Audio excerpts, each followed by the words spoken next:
13 जून 2025 को इसराइल ने जुमे की सुबह राइजिंग लाइन ऑपरेशन शुरू किया, जिसमें 200 जेट तैयारों का इस्तेमाल करते हुए ईरान भर में 100 अहदाफ को निशाना बनाया, जिनमें बाशमूल जोहरी तंसीबात और फौजी मकामात को भी निशाना बनाया गया। ईरान के सुप्रीम लीडर आयतुल्लाह अली खामनाई ने कहा कि इसराइल को हमले की भारी कीमत अदा करना होगी। इसराइल के इस हमले के नतीजे में ईरान के कम अज कम 4 आला कमांडर्स हलाक हुए, जिनमें इस्लामी इनकलाबी गार्ड कोर के सरबराह हुसैन सलामी भी शामिल थे।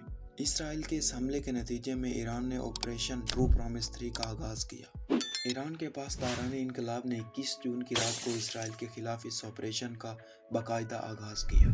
पासदारान इनकलाब ने एक बयान में कहा कि ये ऑपरेशन मकबूजा इलाकों में गासिब सैऊनी हुकूमत के दर्जनों हमलों के हालिया इसराइली फ़िज़ाई मकामात, फौजी मराकज़ और एयर बेसिस को इस ऑपरेशन में निशाना बनाया गया। IRGC ने कहा कि इसने इसराइली हमलों के बाद दुरुस्त जवाब दिया। इसके नतीजे में मुसल्लह अफवाज के सीनियर कमांडरों, साइंसदानों और आम सिविलियन खास तौर पर बच्चों की शहादत हुई। इसराइल के ईरान पर हमले से सिर्फ IRGC के सरबराह हुसैन सलामी भी शहीद नहीं हुए, बल्कि मोहम्मद बाकरी और दीगर सीनियर फौजी रहनुमा भी शहीद हुए। ईरान के सरकारी मीडिया ने रिपोर्ट किया कि ईरान ने इसराइल की तरफ सैकड़ों बैलिस्टिक मिसाइल दागे हैं, जो कि तेहरान की जानिब से शदीद इसराइली हमलों के रद्द-ए-अमल का आगाज है। इस हमले के बाद ईरान ने इसराइल पर मुसलसल मिसाइल फायर की। ईरान और इसराइल के दरमियान मुसल्लह तसादम उस वक्त शुरू हुआ जब इसराइल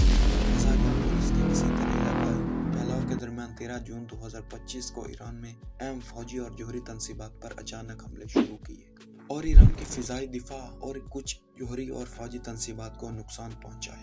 इसराइल ने पूरी जंग के दौरान सैकड़ों फिजाई हमले किए।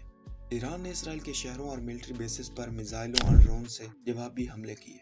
जंग के दौरान ईरान ने तकरीबन 550 से ज्यादा बैलिस्टिक मिसाइल और 1000 से ज्यादा धमाका खेज ड्रोन लॉन्च किए।